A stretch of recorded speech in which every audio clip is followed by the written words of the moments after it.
La femme de ménage d'un hôtel de luxe a été accusée d'avoir volé une montre précieuse. Quand le millionnaire a vu sa main trembler, il a reconnu la cicatrice de la médecin qui lui avait sauvé la vie il y a 30 ans. Le Paris de décembre s'était enveloppé d'un voile gris perle. Les premiers flocons de neige commençaient à danser dans l'air glacial, tandis qu'Elisabeth Moreau, dos légèrement voûté mais tête haute, poussait son chariot de nettoyage le long du couloir marbré de l'hôtel Bellevue. Ses mains, autrefois précises et assurées lorsqu'elle tenait un scalpel, étaient à présent ridées et marquées par 3 décennies d'un labeur bien différent de celui qui avait fait sa renommée. « Madame Moreau, la suite présidentielle doit être impeccable aujourd'hui », lança Pierre Dubois, le directeur, depuis le fond du couloir. « Le nouveau propriétaire arrive dans 2 heures. » Elisabeth esquissa un sourire poli. « Comme toujours, monsieur Dubois. » Ce que personne ne savait, c'est qu'elle attendait ce jour depuis 15 ans, 15 années à nettoyer les chambres, à frotter les baignoires en marbre, à épousseter les moulures dorées. Tout cela pour se trouver, peut-être, dans la même pièce que son fils. La rumeur courait depuis des semaines dans les couloirs de service. Mathieu Lefebvre, le magnat de l'hôtellerie, venait d'acquérir le Bellevue. Elisabeth avait observé de loin la carrière fulgurante de son fils biologique, celui qu'on lui avait arraché à 20 ans, le fils qu'elle n'avait revu qu'une seule fois, sur une table d'opération, le corps brisé, sans savoir quelle était sa mère. Dans la suite présidentielle, elle prit un soin particulier à arranger les orchidées blanches, les préférées de Mathieu selon un article qu'elle avait découpé des années auparavant. Elle passa délicatement un chiffon sur la commode en acajou quand un reflet attira son regard. Une montre, une Patek Philippe à cadran bleu nuit, gravée du blason des Lefebvre, 2 lions entourant une étoile à 5 branches. Ses doigts tremblèrent en effleurant le précieux objet. Cette montre avait appartenu à Henri, le père de Mathieu, l'homme qu'elle avait follement aimé et qui lui avait promis un avenir, avant que sa famille n'intervienne. Le bruit d'une porte qui s'ouvre la fit sursauter. Elle remit précipitamment la montre à sa place et se retourna. « Excusez-moi, je reviendrai plus tard », dit-elle en baissant les yeux, s'apprêtant à quitter la suite. « Non, restez, j'inspecte simplement les lieux. » Cette voix, Elisabeth sentit son cœur s'emballer. C'était Sophie Lefebvre, la belle-fille de Mathieu, épouse de son fils adoptif, Louis. Elisabeth l'avait reconnue d'après les magazines, une femme élégante mais au regard froid, qui semblait évaluer chaque objet dans la pièce. « Bien sûr, madame », murmura Elisabeth en reprenant son ménage. Sophie parcourut la suite d'un pas lent, s'arrêtant devant la commode, ses yeux s'attardèrent sur la montre.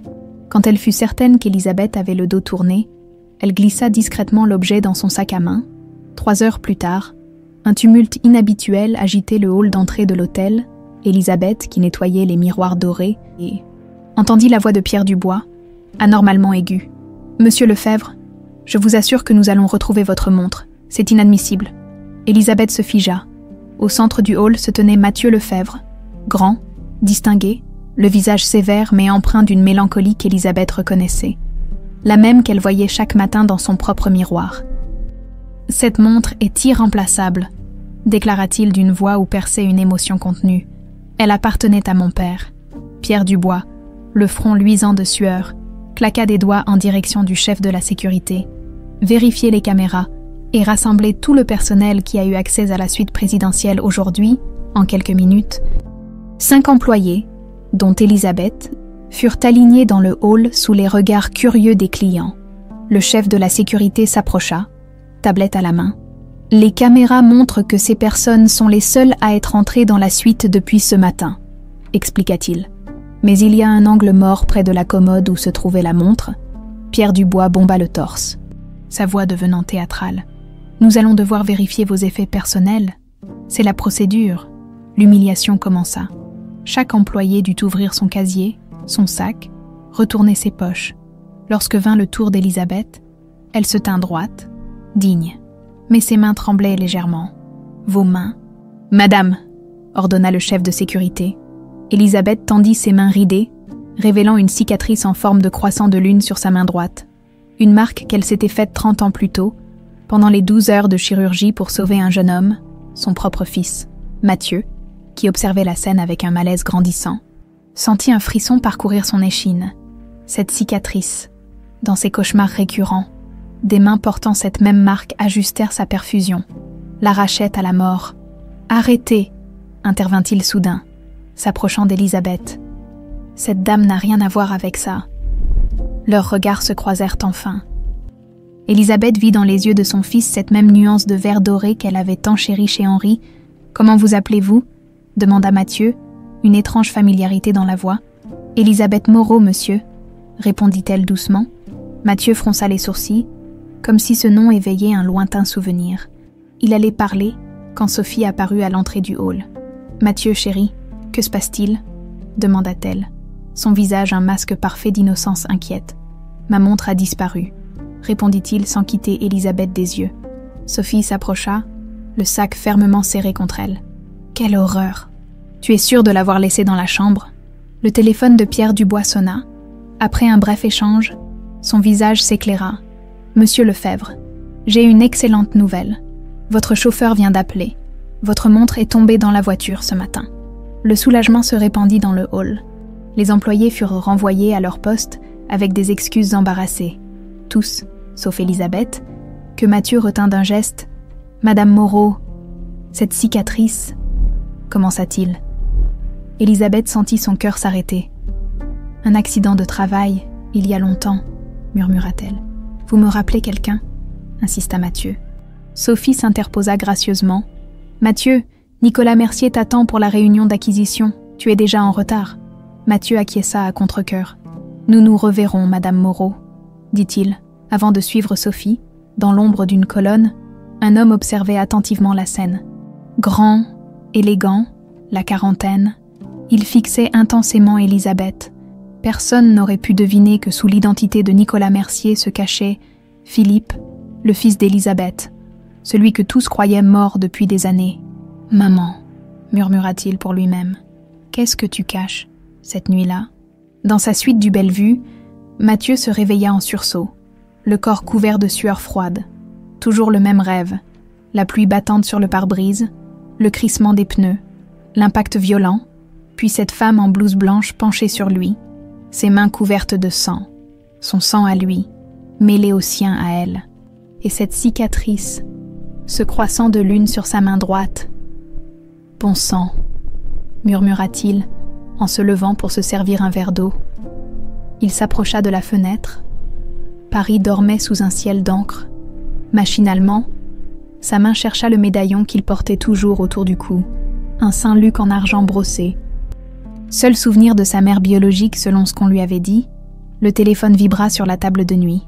Un message de son assistante. « Nicolas Mercier confirme votre rendez-vous à 8h. » Mathieu fixa l'écran pensif. Ce Nicolas Mercier, brillant financier débauché de chez un concurrent, était sa dernière recrue. Un homme talentueux, énigmatique, qui semblait en savoir beaucoup sur les Lefebvre, à quelques kilomètres de là, dans un petit appartement du 18e arrondissement. Élisabeth ne dormait pas non plus. Assise à sa modeste table, elle contemplait une vieille photo jaunie. Elle et Philippe, son deuxième fils. Lors de son 10e anniversaire, le dernier avant le drame, « Il est revenu », murmura-t-elle. Pas seulement Mathieu, Philippe aussi. Elle l'avait immédiatement reconnu sous les traits de Nicolas Mercier, malgré les années et ce regard durci par la rancœur. Pourquoi maintenant? Comment avait-il retrouvé la trace de Mathieu? Surtout, savait-il que Mathieu était son demi-frère? Élisabeth se leva péniblement, son cœur battant de façon irrégulière. Ce vieux problème qui empirait ces derniers temps, elle s'approcha d'un petit secrétaire dont elle déverrouilla le tiroir central, à l'intérieur, soigneusement rangé dans une chemise cartonnée. Des dizaines de coupures de presse suivèrent la carrière de Mathieu Lefebvre. « Qu'ai-je fait » soupira-t-elle, en caressant le visage souriant de son fils aîné sur une photo de magazine. Le lendemain matin, une humidité glaciale enveloppait Paris, dans la salle de conférence du Bellevue. Mathieu étudiait les documents présentés par Nicolas Mercier. « Vos projections pour la restructuration sont impressionnantes », admit Mathieu en refermant le dossier. « Mais j'ai l'impression que vous connaissez notre groupe depuis bien plus longtemps que vos 3 semaines parmi nous. » Nicolas esquissa un sourire énigmatique.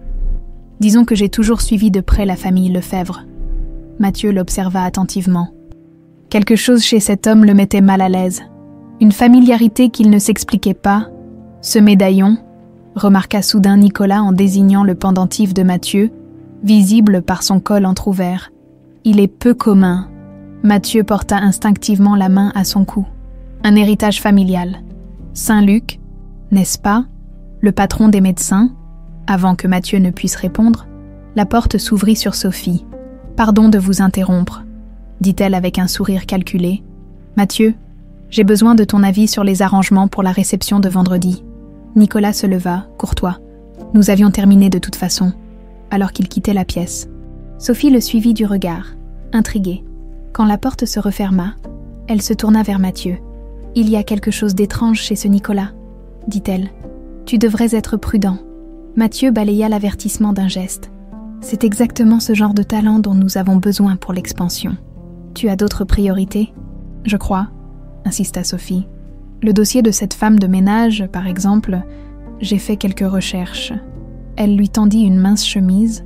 Mathieu l'ouvrit pour découvrir un rapport sur Elisabeth Moreau. « Elle travaille ici depuis 15 ans, » continua Sophie. « Avant ça, rien, comme si elle n'existait pas. » Mathieu fronça les sourcils. « Tu as enquêté sur une femme de ménage.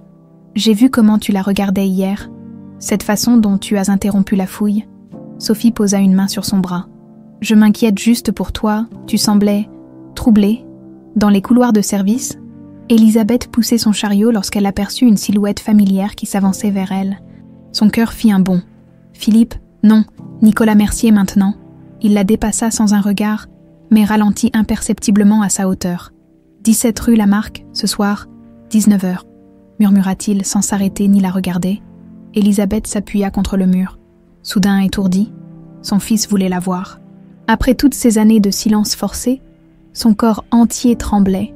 Pierre Dubois surgit au détour du couloir. « Moreau, la 412 attend toujours. »« Oui, monsieur Dubois, » répondit-elle automatiquement. « J'y vais tout de suite. » La chambre 412 était celle de Sophie. Elisabeth y entra avec appréhension. Commençant par la salle de bain où elle nettoya minutieusement le marbre autour de la baignoire, en revenant dans la chambre principale, elle remarqua un cadre photo sur la commode. Elle s'approcha et sentit son souffle se couper. La photo montrait 3 générations de Lefebvre. Marcel, le frère d'Henri qui avait adopté Mathieu. Mathieu lui-même et Louis, le fils adoptif de Mathieu avec son épouse Sophie. Mais ce qui attira son regard fut un autre cadre, plus petit, montrant un jeune Henri Lefebvre dans les années 70, si semblable à Mathieu aujourd'hui. Saisie d'émotion, Elisabeth porta une main à sa bouche pour étouffer un sanglot. C'est à ce moment qu'une vague de douleur aiguë traversa sa poitrine. Sa vision se brouilla, ses jambes cédèrent sous elle. Le bruit du verre brisé du cadre photo résonna dans la chambre silencieuse alors qu'elle s'effondrait, à l'étage inférieur. Mathieu terminait sa visite des cuisines quand son portable sonna. « Monsieur Lefebvre !» annonça une voix paniquée. « Nous avons une urgence à l'étage. Une employée a fait un malaise dans la chambre 412. » Quelques minutes plus tard, Mathieu se tenait dans l'encadrement de la porte, observant les secouristes qui s'affairaient autour d'Elisabeth, pâle et à peine consciente sur le sol. « Son pouls est irrégulier », expliquait l'un d'eux. « Possible arythmie cardiaque sévère. » Elisabeth ouvrit faiblement les yeux, croisant le regard inquiet de Mathieu. Sa main droite, celle marquée par la cicatrice, se porta instinctivement à son cou, cherchant un médaillon qu'elle ne portait plus depuis 30 ans, celui qu'elle avait laissé à son fils. Mathieu s'agenouilla auprès d'elle. « Tenez bon, Madame Moreau, l'ambulance arrive. » Dans son état semi-conscient, Elisabeth murmura faiblement « Mathieu, mon fils », mais sa voix était si faible que personne ne l'entendit clairement, personne sauf Sophie, qui se tenait dans l'ombre du couloir, ses yeux froids analysant la scène avec une curiosité calculatrice. Pendant ce temps, Nicolas Philippe consultait d'anciens rapports de police dans son appartement, sur son écran, un article daté d'il y a 30 ans, grave accident sur la N104, un jeune homme entre la vie et la mort, à côté, une photo du DR, Elisabeth Moreau, recevant un prix d'excellence médicale quelques mois avant l'accident. « Pourquoi as-tu tout abandonné cette année-là, maman ?» murmura-t-il. « Qu'est-ce que tu me cachais sur cet accident ?» Son téléphone vibra, un message de Sophie Lefebvre. « Je crois que nous devrions parler. J'ai des informations qui pourraient vous intéresser sur la famille Lefebvre. » Philippe fixa longuement l'écran. Un sourire sans joie se dessinant sur ses lèvres. « Le piège se referme, » murmura-t-il. Ce qu'il ignorait, c'est qu'il n'était pas le seul à tendre des pièges. La pluie tombait en rideaux serrés sur Paris quand Elisabeth se réveilla dans une chambre d'hôpital au mur d'un blanc clinique. Un moniteur cardiaque émettait un bip régulier à ses côtés. Elle mit quelques secondes à rassembler ses esprits, puis les événements lui revinrent en mémoire. La photo d'Henri, la douleur dans sa poitrine, et Mathieu penché sur elle avec inquiétude. « Ah, vous êtes réveillée ?»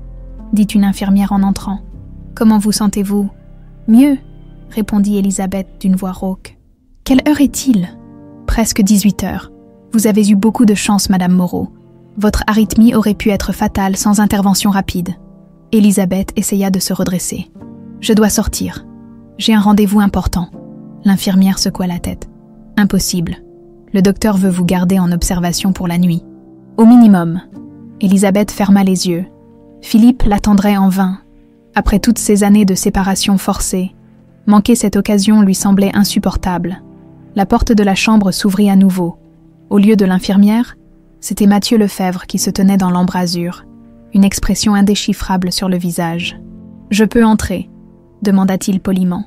Elisabeth acquiesça, incapable de parler, son cœur s'emballant dangereusement, ce que le moniteur trahit immédiatement. « Je ne resterai pas longtemps », promit Mathieu en s'asseyant sur la chaise près du lit. « Je voulais juste m'assurer que vous alliez bien.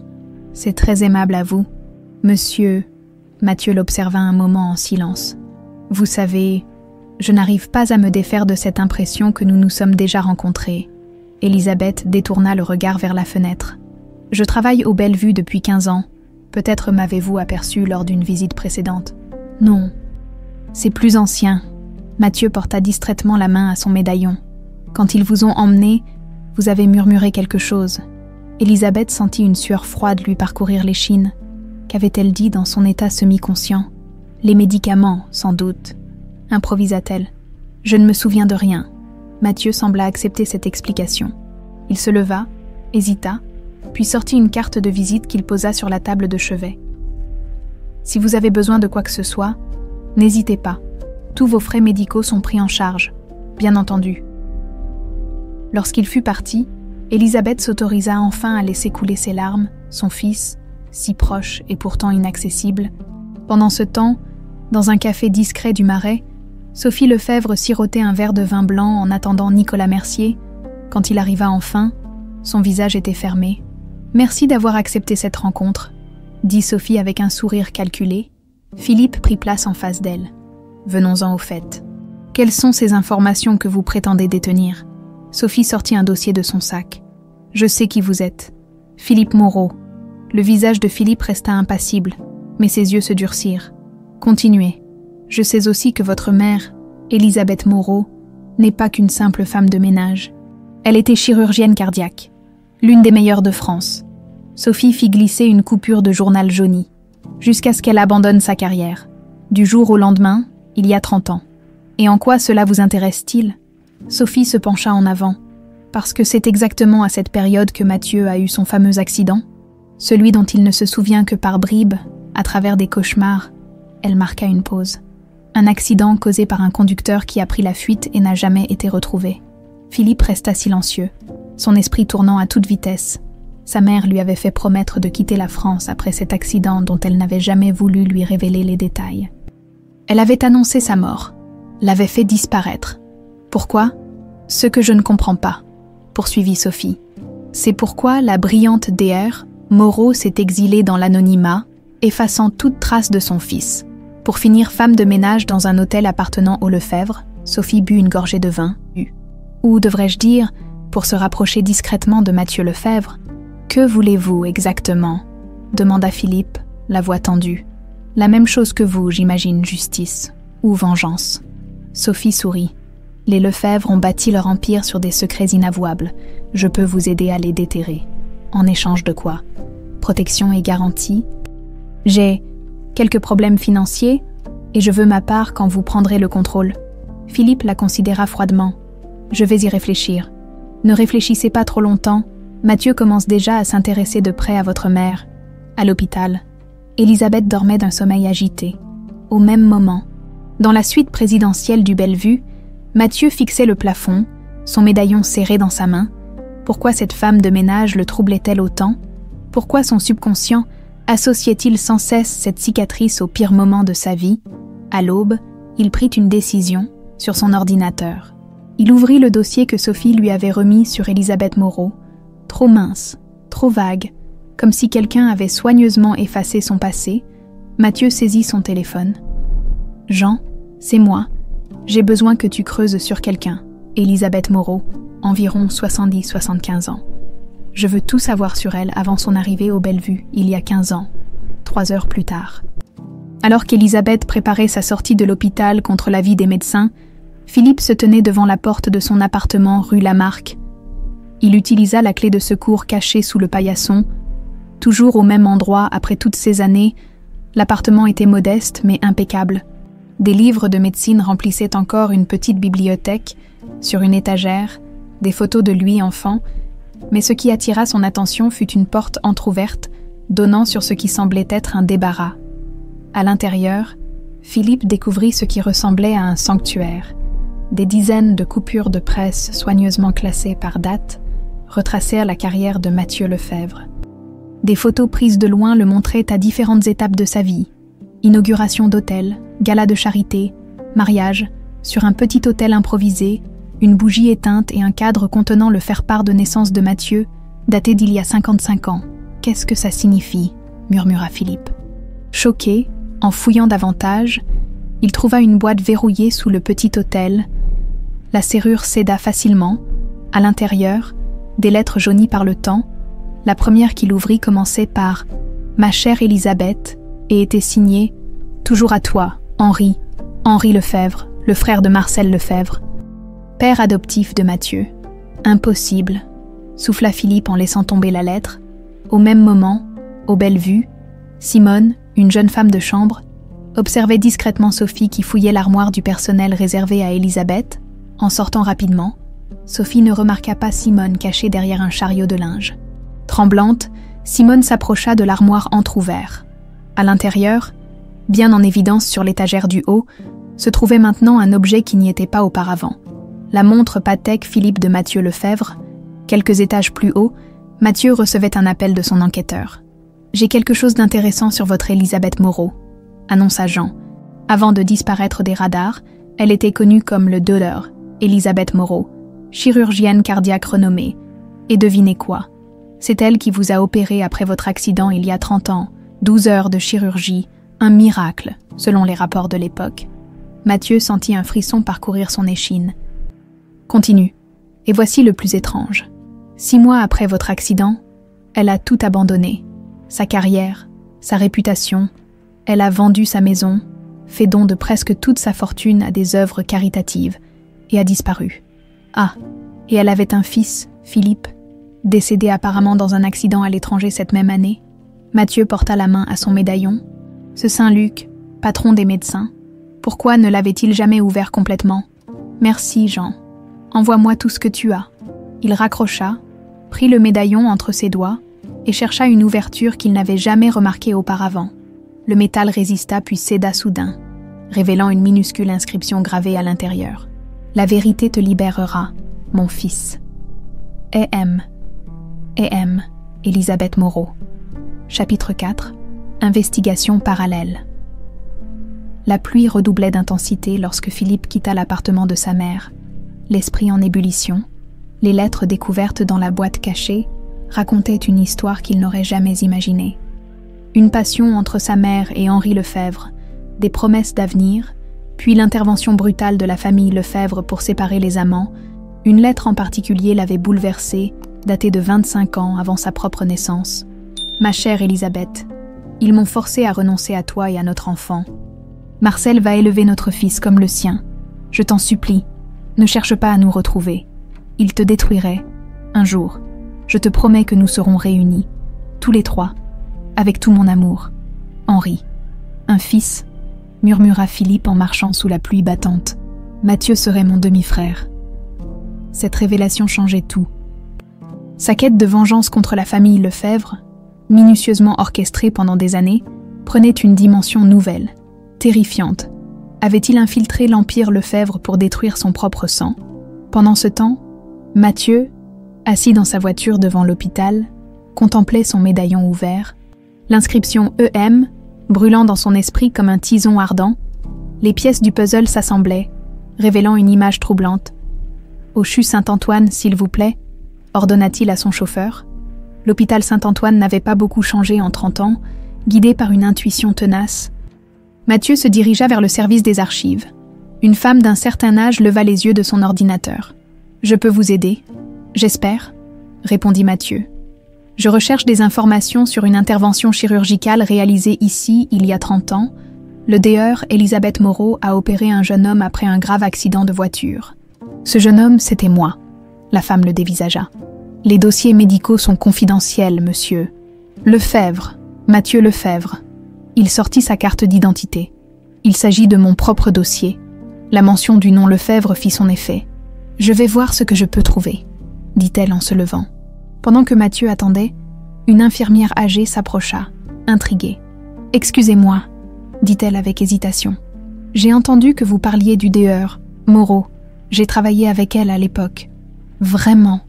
Mathieu se redressa, soudain alerte. « Vous l'avez connue ? » ?»« Oh oui, une chirurgienne exceptionnelle. » L'infirmière sourit avec nostalgie. « C'est elle qui vous a sauvé, n'est-ce pas ? Le fameux cas Lefebvre. 12 heures d'opération sans pause. Elle s'est même blessée pendant l'intervention, une coupure profonde à la main droite, mais a refusé d'abandonner. » Mathieu sentit un frisson lui parcourir l'échine. Cette cicatrice en forme de croissant. Exactement. Nous l'appelions sa marque de lune. Elle disait que c'était son rappel permanent que certaines blessures valent la peine d'être endurées. Savez-vous pourquoi elle a abandonné la médecine ? Le visage de l'infirmière s'assombrit. C'était incompréhensible. Elle était au sommet de sa carrière. Après votre opération, elle a été célébrée dans toute la communauté médicale. Puis, du jour au lendemain, elle a tout quitté. Des rumeurs couraient.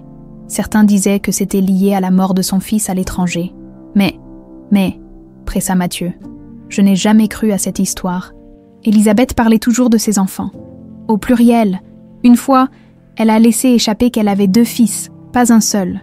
La femme des archives revint, un dossier à la main. Voilà ce que j'ai pu trouver, monsieur Lefebvre. Les notes d'opération du DEUR, Moreau et les rapports de suivi. Mathieu la remercia et ouvrit fébrilement le dossier. Les notes manuscrites d'Elisabeth détaillaient l'intervention avec une précision clinique. Mais à la dernière page, une annotation personnelle avait été ajoutée puis barrée, presque illisible. Patient identifié comme MRL. Connexion personnelle confirmée par... Le reste avait été soigneusement effacé. À quelques kilomètres de là, Elisabeth sortait de l'hôpital contre l'avis médical. La pensée que ses 2 fils étaient maintenant en contact, sans connaître leur lien de parenté, la terrifiait. Elle devait parler à Philippe avant qu'il ne commette l'irréparable. À peine avait-elle franchi les portes de l'hôpital qu'une berline noire s'arrêta devant elle. La vitre arrière s'abaissa, révélant le visage de Sophie. « Madame Moreau, puis-je vous déposer quelque part ?» Elisabeth hésita, méfiante. « C'est gentil, mais je peux prendre le métro. » « J'insiste. » Le sourire de Sophie était froid comme l'acier. « Nous avons à parler. » À contre-cœur, Elisabeth monta dans la voiture. Dès que la portière se referma, l'atmosphère devint glaciale. « Je sais qui vous êtes, » attaqua Sophie sans préambule. « Ce que je ne comprends pas, c'est pourquoi vous vous acharnez à rester dans l'ombre, à jouer les femmes de ménage, quand vous pourriez revendiquer votre place. Je ne vois pas de quoi vous parlez, » répondit calmement Elisabeth. Sophie ricana. « Bien sûr, tout comme votre fils Philippe ne voit pas de quoi je parle quand je l'appelle par son vrai nom au lieu de Nicolas. » Elisabeth maintint un visage impassible, mais son pouls s'accéléra dangereusement. « Que voulez-vous ? La vérité, pour commencer, je sais que vous êtes lié au Lefebvre d'une façon que même Mathieu ignore. Je sais que vous avez sacrifié votre carrière brillante après avoir sauvé la vie de Mathieu. Ce que je ne sais pas, c'est pourquoi. » La voiture s'arrêta devant l'immeuble d'Elisabeth. Sophie lui tendit une carte. « Réfléchissez à ceci. Nous pourrions être alliés plutôt qu'adversaires. J'ai mes propres raisons de vouloir des changements dans l'Empire Lefebvre. » En tremblant. Elisabeth monta les escaliers jusqu'à son appartement. La porte était déverrouillée. Philippe était passé. En entrant, elle vit immédiatement que son sanctuaire avait été découvert, la boîte de lettres ouverte sur la table. Mon Dieu, murmura-t-elle en s'effondrant sur une chaise. Tout ce qu'elle avait tenté de protéger pendant des décennies s'écroulait comme un château de cartes. Au Bellevue, Mathieu était revenu pour une réunion avec Nicolas Philippe concernant la restructuration de l'hôtel, mais son esprit était ailleurs, obsédé par les révélations de la journée. « Ces projections vous conviennent-elles » demanda Philippe, remarquant la distraction de Mathieu. « Parfaitement » répondit Mathieu, avant d'ajouter impulsivement « Nicolas, que savez-vous du Dr Elisabeth Moreau ?» Philippe dissimula sa surprise. « La femme de ménage ? Rien. Pourquoi ? » « Pas la femme de ménage, la chirurgienne qu'elle était. » Un silence pesant s'installa. Philippe choisit ses mots avec soin. « Je fais toujours des recherches approfondies sur les entreprises que je rejoins. J'ai découvert qu'elle avait été une sommité médicale avant de changer de carrière. Elle m'a sauvé la vie, dit simplement Mathieu, et je crois qu'elle est bien plus pour moi que ma sauveuse. » Philippe sentit son sang se glacer. « Que voulez-vous dire ?» Mathieu sortit son médaillon et le fit glisser sur la table. « E.M. Elisabeth Moreau. Ce médaillon vient d'elle. Je crois qu'elle pourrait être ma mère biologique. » Le monde de Philippe vacilla sur son axe.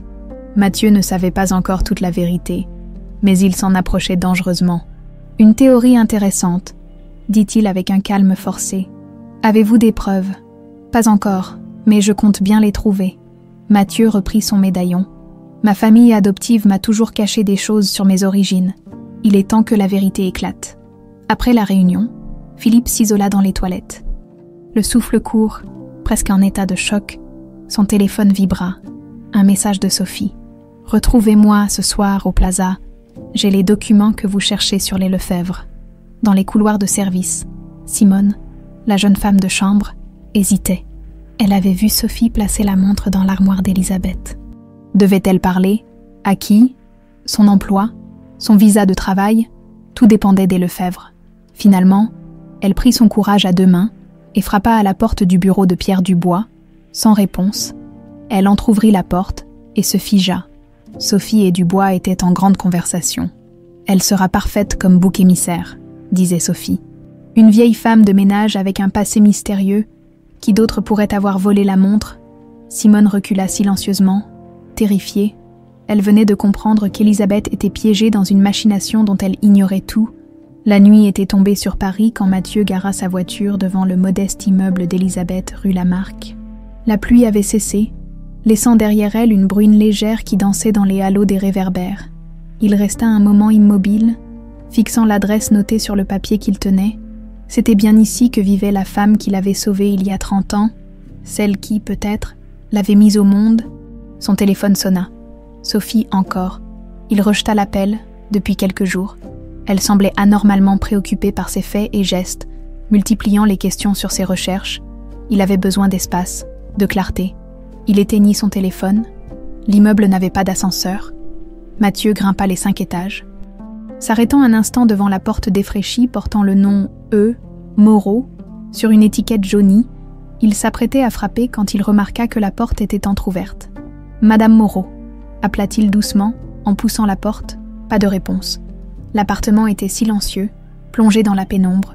Seule une faible lumière filtrait sous une porte au fond du couloir. Mathieu hésita, puis entra. Il n'était pas dans ses habitudes de pénétrer chez quelqu'un sans invitation, mais l'intuition qui le guidait depuis des jours était plus forte que les convenances. Le salon était modeste mais impeccablement rangé. Des livres de médecine remplissaient une bibliothèque. Seuls vestiges apparents de la vie antérieure d'Elisabeth. Sur une petite table, une tasse de thé à moitié vide, encore tiède. Elle était partie précipitamment. La porte du fond, celle qui laissait échapper un filet de lumière, attira son attention. En l'ouvrant, Mathieu découvrit ce qui ressemblait à un sanctuaire dédié à lui-même. Les murs étaient couverts de coupures de presse retraçant sa carrière. Son premier hôtel, son mariage, l'adoption de Louis, les inaugurations, les prix, les galas de charité, des photos prises de loin le montraient à différentes étapes de sa vie. Au centre de la pièce, sur une petite table, une bougie vacillante éclairait un cadre contenant son faire-part de naissance. « Mon Dieu !» murmura Mathieu, submergé par l'émotion. Une boîte ouverte avait été laissée sur la table. À l'intérieur, des lettres éparpillées. Mathieu en prit une au hasard et commença à lire. Ma chère Elisabeth, je ne peux supporter la pensée que notre fils grandisse sans connaître sa véritable mère. Marcel fait ce qu'il peut, mais il n'a jamais voulu cet enfant. C'est par devoir envers notre nom qu'il l'élève. Si seulement mon père n'avait pas découvert notre liaison. Si seulement il n'avait pas menacé de te détruire. Je t'aime toujours, Henri. Henri Lefebvre, son oncle, ou plutôt, d'après cette lettre, son père biologique. Mathieu s'assit lourdement sur l'unique chaise de la pièce, le souffle coupé. Toute sa vie reposait sur un mensonge. Marcel, l'homme froid et distant qu'il avait appelé père pendant des décennies, n'était que son oncle, forcé de l'élever par devoir familial. Cela expliquait tant de choses. Les regards fuyants quand il posait des questions sur sa mère, prétendue morte en couches. Les réponses évasives sur ses origines. Une deuxième lettre, plus récente, attira son attention. L'écriture tremblante d'un homme âgé. « Elisabeth, le cancer me ronge. Je n'en ai plus pour longtemps. Je dois alléger ma conscience avant de partir. Notre fils a grandi pour devenir un homme remarquable malgré l'absence d'amour dans son éducation. J'aurais dû avoir le courage de défier mon père, de te choisir toi et notre enfant. Ce lâche silence m'a coûté le bonheur d'une vie. À mon dernier souffle, je te demanderai pardon. Henri. » La date, 3 mois avant la mort d'Henri Lefebvre, Mathieu se souvenait vaguement de cet oncle qu'il voyait rarement, toujours mal à l'aise en sa présence. Jamais il n'aurait imaginé que cet homme était son véritable père. Un bruit dans l'entrée le fit sursauter. Elisabeth se tenait dans l'encadrement de la porte, le visage pâle, s'appuyant contre le mur pour ne pas chanceler. « Vous ne deviez pas découvrir ça ainsi » dit-elle doucement. Leurs regards se croisèrent. « Le même verre doré » réalisa Mathieu avec un choc. « Qui suis-je » demanda-t-il simplement. Elisabeth s'avança lentement. « Tu es mon fils, mon premier-né. Et Philippe, le fils que tout le monde croit mort. » Elisabeth ferma les yeux un instant. « Comment as-tu appris son existence ?»« Une infirmière à Saint-Antoine. Elle m'a dit que vous parliez toujours de vos enfants, au pluriel. » Un silence pesant s'installa. Elisabeth s'assit face à Mathieu, ses mains ridées tremblant légèrement. « Philippe est vivant, » admit-elle finalement. « Il a changé d'identité après l'accident. » « L'accident. » Mathieu prononça ces mots comme une sentence. « Mon accident. » Elisabeth acquiesça douloureusement. Cette nuit-là, Philippe conduisait sous l'emprise de l'alcool. Il venait de découvrir un secret familial dévastateur, que j'avais eu un autre fils avant lui, donné en adoption à la famille Lefebvre. Sa voix se brisa. Il a percuté ta voiture sur la N104, puis a pris peur et s'est enfui.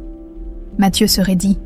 Le conducteur qui m'a laissé pour mort, par un cruel tour du destin, c'est moi qui étais de garde aux urgences quand l'ambulance t'a amené. En voyant ton nom sur les papiers d'identité, j'ai compris immédiatement. Elisabeth essuya une larme. Mon fils avait failli tuer son propre frère. Aux belles vues. Simone observait nerveusement Sophie qui inspectait les couloirs de service. Cachée derrière un chariot de linge, la jeune femme de chambre n'osait plus bouger. Elle savait ce qu'elle avait vu. Madame Lefebvre plaçant délibérément la montre disparue dans l'armoire de la vieille femme de ménage. Soudain, Pierre Dubois apparut au bout du couloir. « Madame Lefebvre, nous avons un problème. La montre de votre beau-père a été retrouvée. » Sophie se raidit. « Comment ça, retrouvée ? Le chauffeur vient d'appeler. Elle était tombée sous le siège de la voiture. »« Impossible. » Le visage de Sophie se décomposa. « Je veux dire, c'est étrange qu'elle réapparaisse maintenant. Nous allons devoir faire une annonce officielle demain. Présentez nos excuses à Madame Moreau pour la fouille humiliante. » Poursuivit Dubois, visiblement mal à l'aise. Sophie réfléchit rapidement. « Non. La montre dans la voiture doit être une ancienne. Pour une raison quelconque, Mathieu en a plusieurs similaires. Celle qui a disparu de la suite est toujours manquante. » Dubois fronça les sourcils. « Je ne comprends pas. Faites-moi confiance. » Sophie posa une main sur son bras. « Continuez les recherches discrètement et concentrez-vous sur l'armoire personnelle de Moreau. » Quand ils furent partis, Simone sortit de sa cachette, tremblante. Elle savait qu'elle devait agir, mais à qui pouvait-elle faire confiance? Au même moment, dans le luxueux bar du Plaza, Philippe attendait Sophie, ses pensées tourbillonnant. Les révélations sur son lien avec Mathieu bouleversaient tous ses plans de vengeance. Comment pourrait-il détruire son propre frère? Son téléphone vibra. Un message d'un contact chez Lefebvre Holding. Trouver dossier compromettant, transfert suspect vers comptes offshore, années 90-95, semble impliquer Marcel Lefebvre et un certain DR, Klaus, mentionne Opération Sanctuaire. Philippe fronça les sourcils, 1990-1995. Précisément la période où sa mère avait tout abandonné, où il avait été forcé de mourir et de reconstruire sa vie sous une nouvelle identité. Sophie arriva enfin, élégante et froide comme à son habitude, un épais dossier sous le bras. « Désolée pour le retard », dit-elle en s'asseyant. « Des complications imprévues aux belles vues. » Philippe l'observa attentivement. « Quel genre de complications ? » ?»« Rien d'important. » Elle poussa le dossier vers lui. « Voici ce que je vous ai promis. 30 ans de secrets Lefebvre, soigneusement compilés par mon défunt père. Votre père, Jacques Mercier, un ancien associé des Lefebvre, ruiné par Marcel quand il a commencé à poser trop de questions sur certaines transactions. » Sophie eut un sourire froid. L'ironie a voulu que vous choisissiez justement son nom comme pseudonyme. Philippe ouvrit le dossier avec précaution. La première page était une photo en noir et blanc montrant une clinique isolée dans les Alpes suisses. Qu'est-ce que c'est ? La clinique du lac, officiellement un établissement de repos pour riches patients épuisés. Officieusement, Sophie se pencha en avant. Le lieu où les secrets des grandes familles européennes étaient enterrés. Grossesse indésirable, héritier gênant, scandale potentiel. Quel rapport avec les Lefebvre ? Marcel y a fait interner Henri pendant 6 mois après que votre mère est tombée enceinte. Sophie tourna quelques pages. Et c'est là qu'il a passé ses derniers jours, sous prétexte d'un traitement expérimental pour son cancer. Philippe parcourut rapidement les documents, relevés bancaires, correspondances codées, rapports médicaux. Une photo en particulier attira son attention. Elisabeth, beaucoup plus jeune, manifestement enceinte, assise sur un banc de parc à côté d'Henri Lefebvre qui la regardait avec adoration. « Je dois voir ma mère », murmura-t-il en refermant le dossier. Sophie attrapa son poignet. « Pas si vite, nous avons un accord, n'est-ce pas ? Ces documents contre votre aide pour restructurer l'Empire Lefebvre ?» Philippe dégagea lentement son bras. « Les choses ont changé. » « Comment ça, changé ? Vous vouliez vous venger des Lefebvre ? Je vous offre cette possibilité sur un plateau. Peut-être que ma vengeance n'était pas dirigée contre les bonnes personnes, répondit-il en se levant. Merci pour les documents. Ils me seront très utiles. Mais pas comme vous l'imaginez. Alors qu'il s'éloignait. Sophie lança froidement.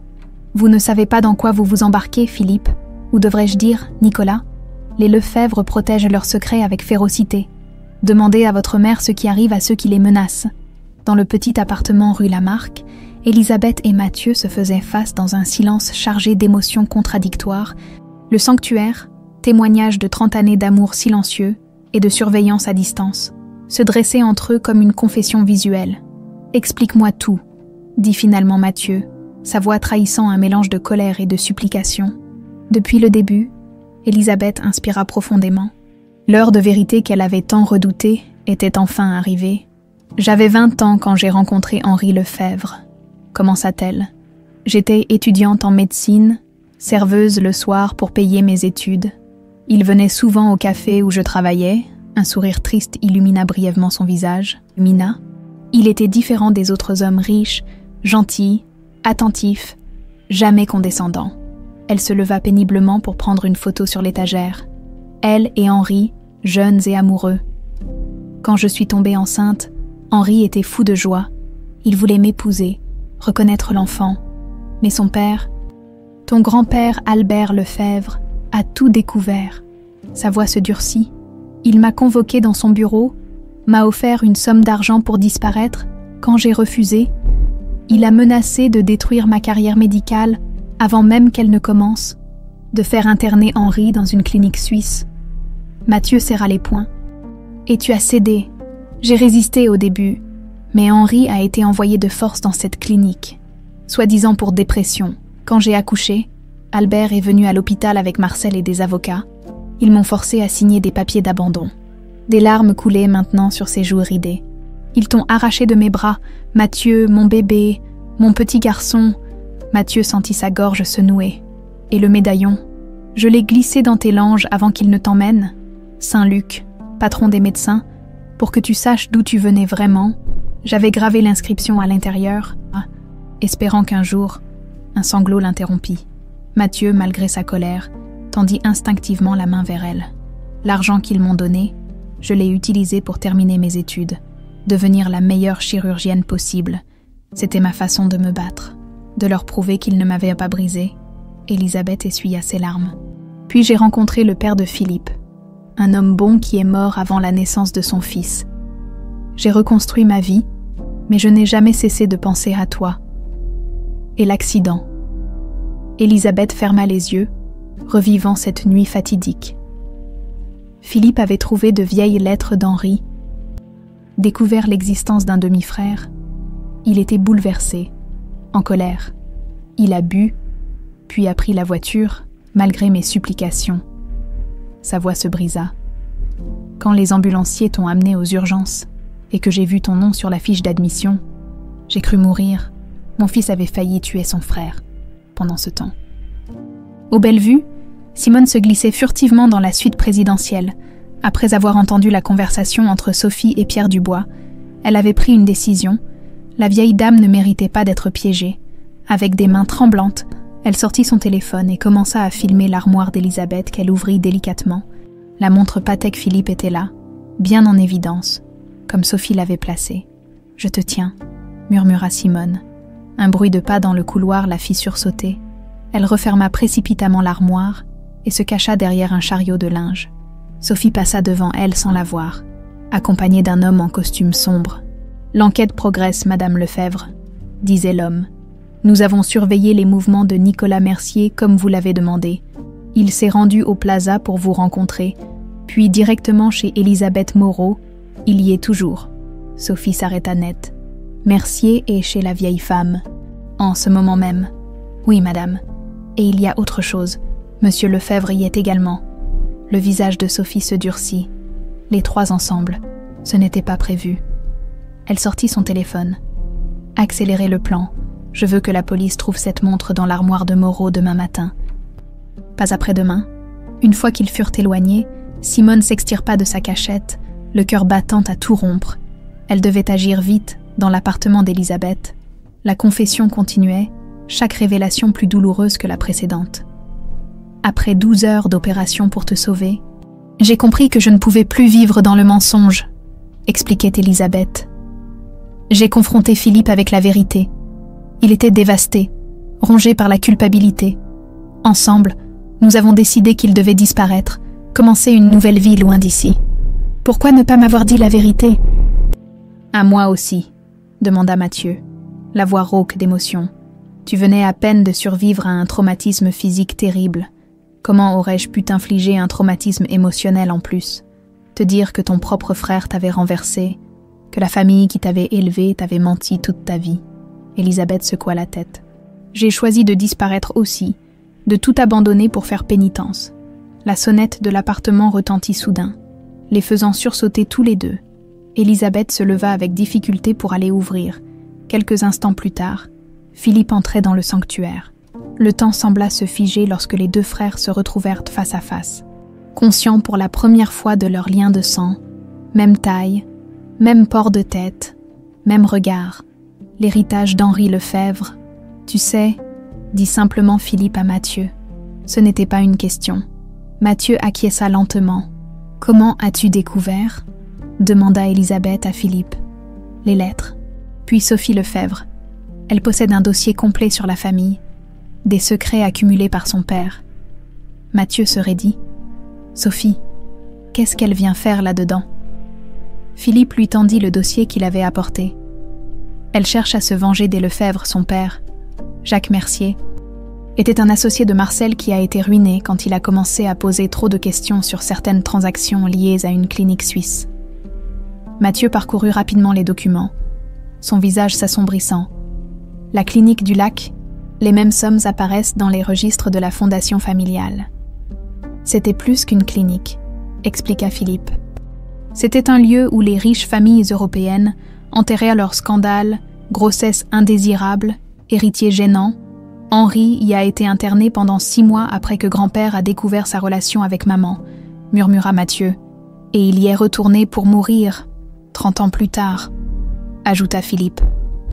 Élisabeth s'appuya contre le mur, soudain pâle. Henri m'a écrit à propos de cette clinique avant sa mort.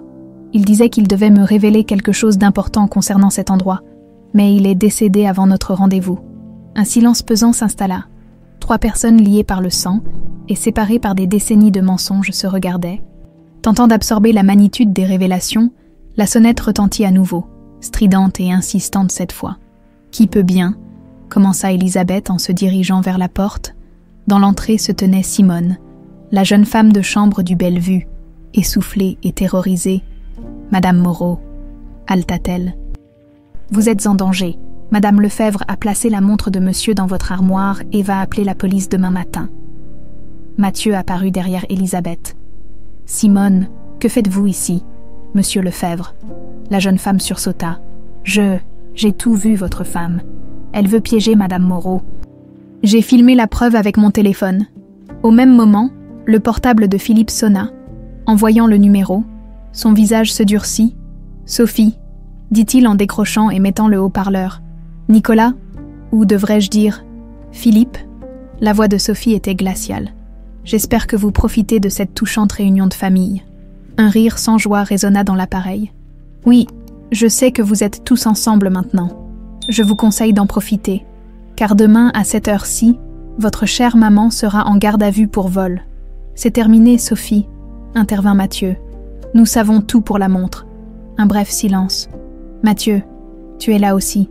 Parfait, ça m'évite de t'appeler. » Son ton devint mielleux. « Sais-tu que ta précieuse femme de ménage n'est autre que ta mère biologique et que ton nouveau directeur financier est ton demi-frère, celui-là même qui a tenté de te tuer il y a 30 ans. » « Je sais tout, » répondit calmement Mathieu. « Ce que je ne comprends pas, c'est ton rôle dans cette histoire. »« Mon rôle ?» Sophie éclata d'un rire amer. « Mon père a été détruit par le tien quand il a découvert la vérité sur la clinique du lac. J'ai épousé Louis, uniquement pour me rapprocher des Lefebvre, pour trouver les preuves de leur crime. »« Quel crime ?»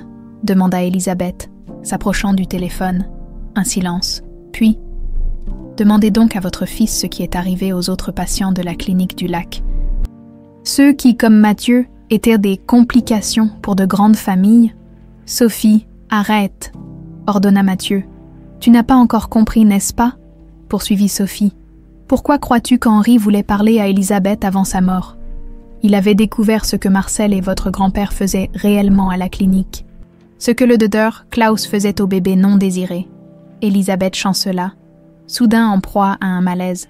Philippe se précipita pour la soutenir. « Les documents sont dans le coffre de Marcel, » conclut Sophie. « Je vous souhaite une bonne nuit, messieurs, dames.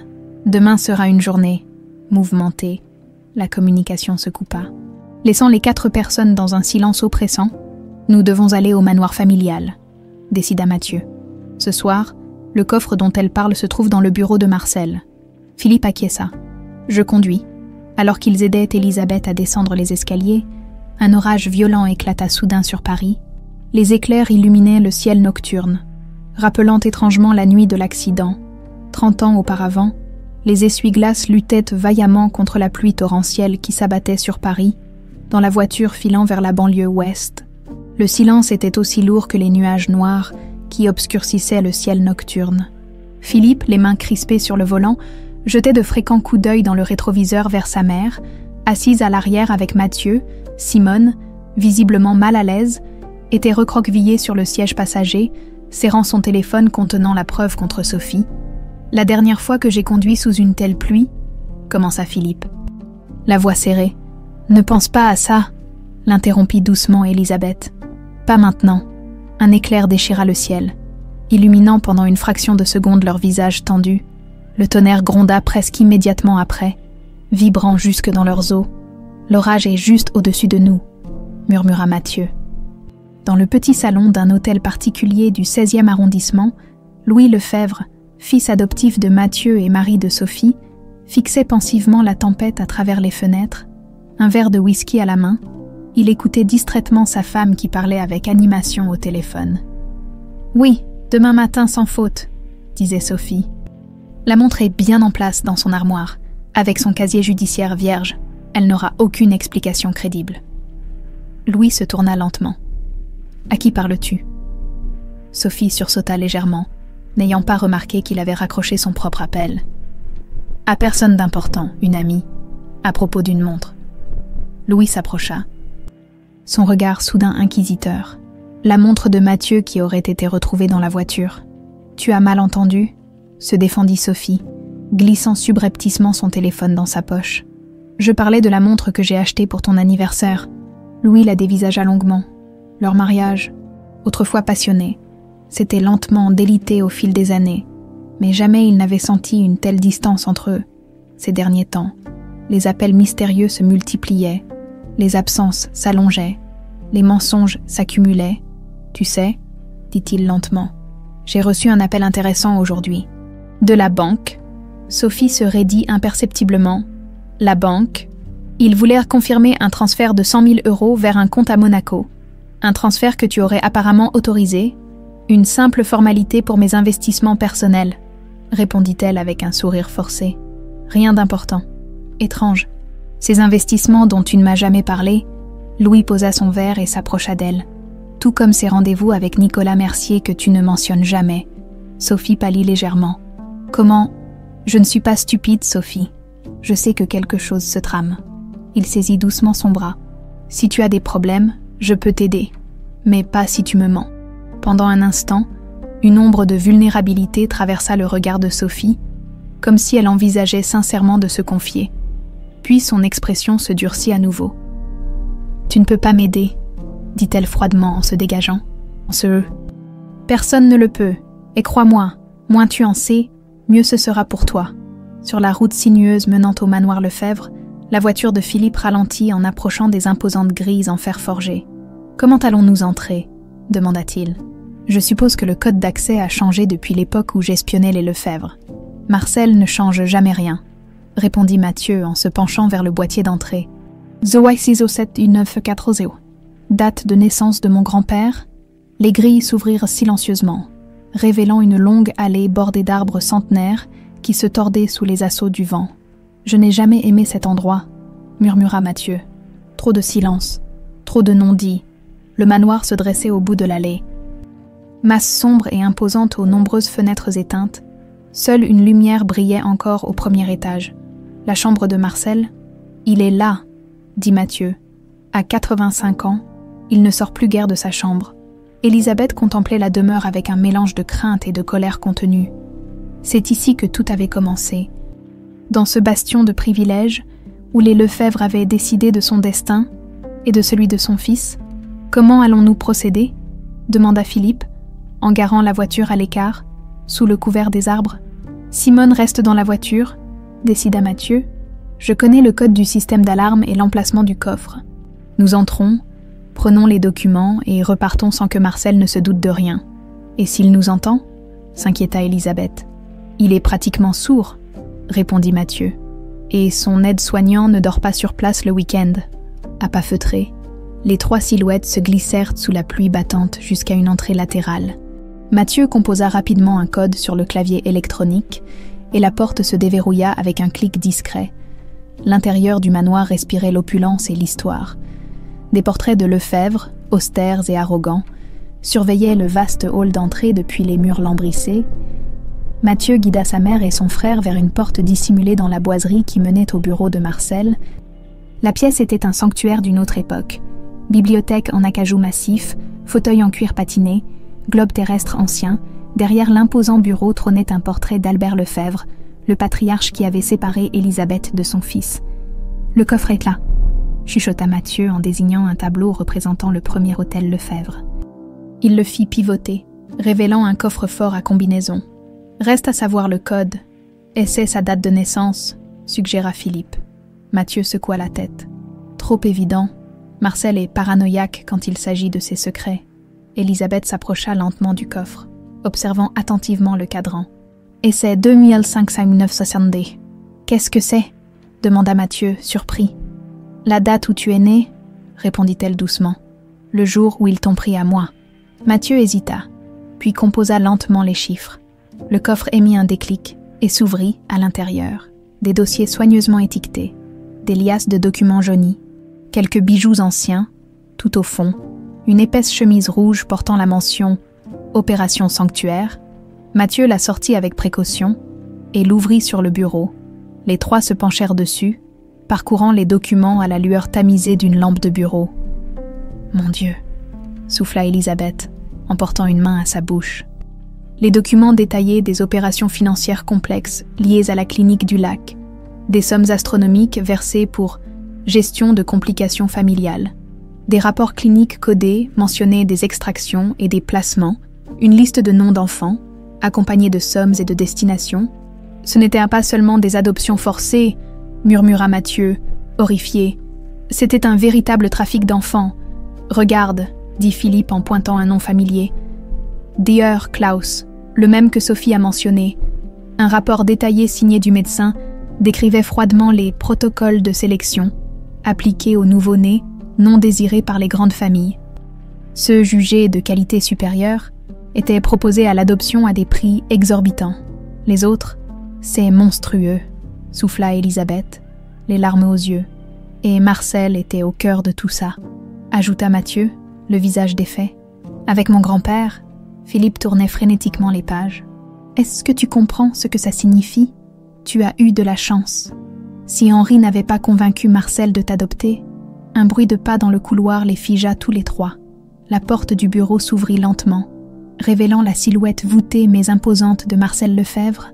À 85 ans, il avait toujours cette présence intimidante qui avait fait trembler des générations d'employés. « Je savais que ce jour viendrait », dit-il d'une voix usée mais ferme.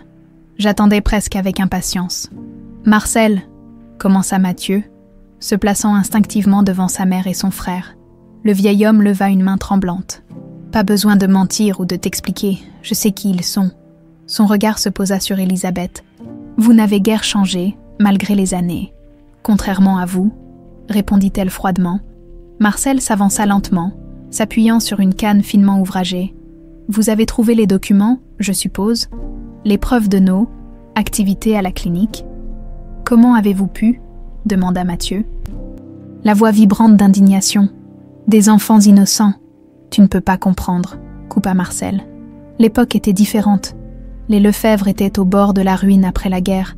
La clinique nous a sauvés, en vendant des bébés aux plus offrants, cracha Philippe. Un éclair illumina la pièce. Suivi d'un coup de tonnerre assourdissant, la tempête atteignait son paroxysme, miroir parfait de la tension qui régnait dans le bureau. Marcel s'approcha du bureau, fixant les documents étalés. Henri a découvert l'ampleur du trafic quand il est retourné à la clinique pour son cancer. Il voulait tout révéler, tout arrêter. Un sourire sans joie étira ses lèvres minces. Son traitement expérimental a malheureusement échoué. Vous l'avez tué, murmura Elisabeth, horrifiée. Disons que nous avons accéléré l'inévitable. Marcel releva la tête.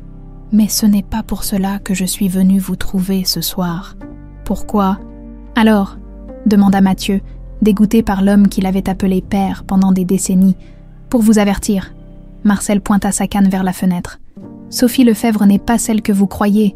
Son père, Jacques Mercier, n'a pas été simplement ruiné par notre famille. Il était notre partenaire dans la clinique. Avant de vouloir une plus grosse part du gâteau, Philippe et Mathieu échangèrent un regard inquiet.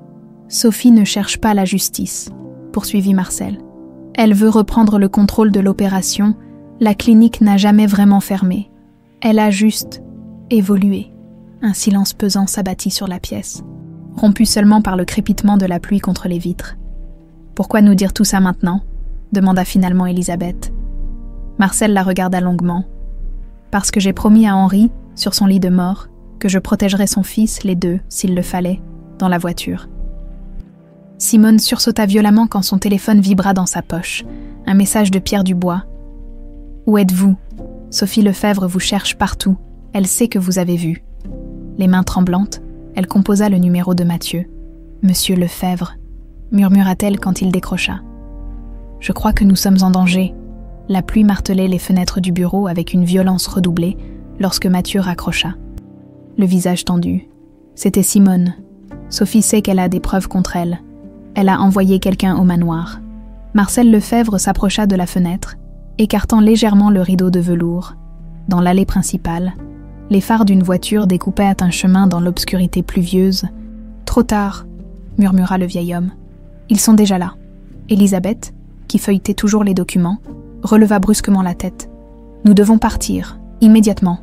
Pas par l'entrée principale, » décida Mathieu. « Il y a un passage par les cuisines qui mène au jardin arrière, Philippe. Va chercher Simone et rejoins-nous là-bas avec la voiture. » Philippe acquiesça et disparut dans le couloir. Marcel observait la scène avec un détachement étrange, comme s'il assistait à une pièce de théâtre dont il connaissait déjà le dénouement. « Vous ne comprenez pas, » dit-il calmement. « Ce n'est pas qu'une question d'argent ou de pouvoir pour Sophie, c'est personnel. »« Que voulez-vous dire ?» demanda Mathieu tout en rassemblant rapidement les documents. Marcel s'appuya lourdement sur sa canne. Jacques Mercier, son père, n'était pas qu'un associé dans la clinique. Il était l'amant de ta grand-mère, Elisabeth. Clarisse, Mathieu fronça les sourcils. Surpris, sa grand-mère, qu'il n'avait que peu connue, avait toujours incarné la respectabilité glaciale de l'aristocratie française. Oui, et Sophie. Marcel hésita. Sophie est très probablement une Lefèvre par le sang, la fille illégitime de Clarisse et Jacques, adoptée par ce dernier après que mon père l'ait forcée à abandonner l'enfant. Un coup de tonnerre particulièrement violent ébranla le manoir, comme pour souligner la gravité de cette révélation. La lumière vacilla un instant, avant de se stabiliser. « L'histoire se répète », murmura Elisabeth, sidérée. Des voix se firent entendre dans le hall d'entrée, accompagnées de bruits de pas précipités. Mathieu saisit sa mère par le bras. « Il faut y aller maintenant !» Ils se dirigèrent vers la porte dérobée au fond du bureau, mais Marcel ne les suivit pas. « Je vais les retenir », dit-il simplement. « C'est la moindre des choses que je puisse faire pour Henri. » Mathieu hésita, partagé entre son dégoût pour les actions passées de Marcel et une étrange reconnaissance pour ce dernier geste. « Allez !» insista le vieil homme. « Les péchés des pères ne devraient pas condamner les fils. » Dans le jardin arrière, fouettés par la pluie et le vent, Philippe et Simone attendaient auprès de la voiture, moteur tournant. La jeune femme tremblait, trempée et terrifiée. « Il y a 2 hommes, » expliqua-t-elle, lorsque Mathieu et Elisabeth les rejoignirent en courant. « Ils travaillent pour Madame Lefèvre, je les ai déjà vus à l'hôtel. »« Montez !» ordonna Philippe en ouvrant les portières. À peine étaient-ils tous installés qu'un coup de feu retentit à l'intérieur du manoir, les figeant d'horreur. « Marcel !» souffla Mathieu. « On ne peut plus rien pour lui !» trancha Philippe en enclenchant la marche arrière. « Où allons-nous » Mathieu réfléchit rapidement. « À l'hôtel. Sophie ne s'attendra pas à ce qu'on s'y rende directement, et nous avons besoin de ces documents comme preuve. » La voiture s'élança sur le chemin secondaire qui contournait le domaine, évitant de justesse les phares de la seconde voiture qui se dirigeait vers l'entrée principale. Au même moment, dans le hall du manoir, Sophie pénétrait d'un pas assuré, suivie de Pierre Dubois et d'un homme à l'allure de garde du corps. Son regard froid balaya la pièce. « Où sont-ils » demanda-t-elle sèchement. L'un des hommes descendit l'escalier principal. « Personne à l'étage, madame. Mais il y a quelque chose que vous devriez voir dans le bureau. » Marcel Lefèvre gisait sur le sol, une tache rouge s'élargissant sur sa chemise de nuit. À côté de lui, un revolver ancien, une relique familiale habituellement exposée dans une vitrine. Le vieillard respirait encore, faiblement. Sophie s'approcha et s'agenouilla près de lui, indifférente au sang qui tachait son tailleur coûteux. « Où sont les documents, Marcel ?» demanda-t-elle doucement, presque tendrement. Marcel entr'ouvrit les yeux. « Parti. Fini. Sophie. » Un sourire ironique étira ses lèvres pâles. « Tu as... perdu. Perdu. » Elle eut un petit rire sec. « Je ne fais que commencer. Où sont Mathieu et les autres ?»« Loin. » Marcel toussa, du sang perlant au coin de ses lèvres. « Tu ne comprends pas. L'argent, les comptes, tout est... » Sa voix s'éteignit dans un dernier souffle. Sophie se releva lentement, essuyant machinalement ses mains ensanglantées sur un mouchoir. « Fouillez partout, je veux ces documents. » Pierre Dubois, livide, contemplait le corps sans vie. « Madame Lefèvre, c'est allé trop loin. Un homme est mort. Il s'est suicidé, » corrigea froidement Sophie. Rongée par la culpabilité pour ses crimes passés, c'est ce que dira le rapport de police. Elle se tourna vers ses hommes. « Continuez à chercher ici. Dubois, venez avec moi. Je sais où ils sont allés. » Dans la voiture filant vers Paris. Le silence était oppressant. Les documents éparpillés sur les genoux d'Elisabeth racontaient une histoire d'avidité et de cruauté qui dépassait l'entendement. « Ces enfants, » murmura-t-elle, feuilletant les listes. « Certains ont été vendus à des familles dans toute l'Europe, d'autres... »« N'y pensez pas maintenant, » conseilla doucement Simone. « Nous devons d'abord nous mettre en sécurité. » Philippe conduisait avec concentration. ses yeux scrutant constamment le rétroviseur. « Je crois que nous ne sommes pas suivis. »« Pas encore », nuança Mathieu. Son téléphone sonna. « Louis ?» Il hésita puis décrocha. « Louis, ce n'est pas vraiment le moment. »« Mathieu, écoute-moi. » La voix de son fils adoptif était tendue, urgente. « Sophie est devenue folle. Elle vient de partir pour le Bellevue avec Dubois et des hommes armés. Elle dit que tu as volé quelque chose qui lui appartient. »« Louis, où es-tu ?»« Chez nous, dans l'appartement de l'avenue Foch, Mathieu. Qu'est-ce qui se passe ?» Elle parlait de documents, d'une clinique, de choses que ton grand-père aurait faites. Mathieu ferma brièvement les yeux. « Louis, écoute-moi attentivement. Ne reste pas là-bas. Va chez Jeanne. Jeanne. » La sœur de Mathieu vivait à Londres depuis des années, ayant coupé tout contact avec la famille Lefebvre. Je t'expliquerai tout plus tard. Mais Sophie n'est pas celle que tu crois. Personne ne l'est dans cette famille. Mathieu raccrocha, le cœur lourd. Nous ne pouvons pas aller au Bellevue, décida-t-il. Elle nous y attend. Elisabeth, qui avait écouté la conversation, intervint soudain. Si, au contraire, c'est exactement là que nous devons aller. Tous se tournèrent vers elle, surpris. La montre est toujours dans mon armoire, n'est-ce pas ? Demanda-t-elle à Simone qui acquiesça. Si Sophie a envoyé des hommes nous attendre, c'est qu'elle craint par-dessus tout que nous exposions son plan. Mais c'est trop dangereux, protesta Philippe. Non, insista Elisabeth, une détermination nouvelle dans le regard. Nous avons les documents, nous avons la vidéo de Simone, et j'ai quelque chose de plus précieux encore. Quoi donc ? Demanda Mathieu. La vérité, répondit simplement Elisabeth. Et il est grand temps qu'elle éclate au grand jour. Philippe acquiesça lentement, changeant de direction pour prendre le chemin du Bellevue. L'hôtel resplendissait sous la pluie, ses lumières se reflétant dans les flaques qui parsemaient l'élégante entrée pavée. À cette heure tardive, le hall était presque désert, à l'exception du personnel de nuit et de quelques clients retardataires. Sophie attendait dans le petit salon privé adjacent à la réception, Dubois à ses côtés, visiblement nerveux. Deux hommes en costume sombre montèrent la garde près de l'entrée principale. « Ils ne viendront pas ici !» murmura Dubois. « Ils ne sont pas idiots. »« Oh si, ils viendront !» affirma Sophie avec assurance. « Mathieu ne résistera pas à l'idée de me confronter dans son propre hôtel. C'est un Lefebvre. L'orgueil est inscrit dans son ADN. » Comme pour lui donner raison, les portes vitrées s'ouvrirent, laissant entrer Mathieu, suivi d'Elisabeth, Philippe et Simone.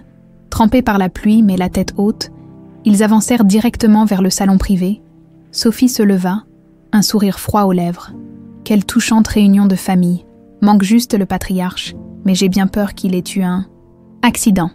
Que lui avez-vous fait ? Demanda Mathieu, la voix tendue. Moi, rien du tout. Le chagrin, sans doute, ou la culpabilité. Sophie fit un geste vers les documents que tenait Elisabeth. Je vois que vous avez trouvé ce que vous cherchiez. Ces preuves vont directement à la police, affirma Philippe. Sophie éclata d'un rire cristallin. Vraiment ? Et qu'espérez-vous accomplir ? Détruire ce qu'il reste de l'Empire Lefebvre, ruiner la réputation de votre propre frère, exposer votre mère comme la femme qui a abandonné un fils et protégé l'autre après qu'il ait tenté de tuer le premier. Un silence lourd s'abattit sur le salon.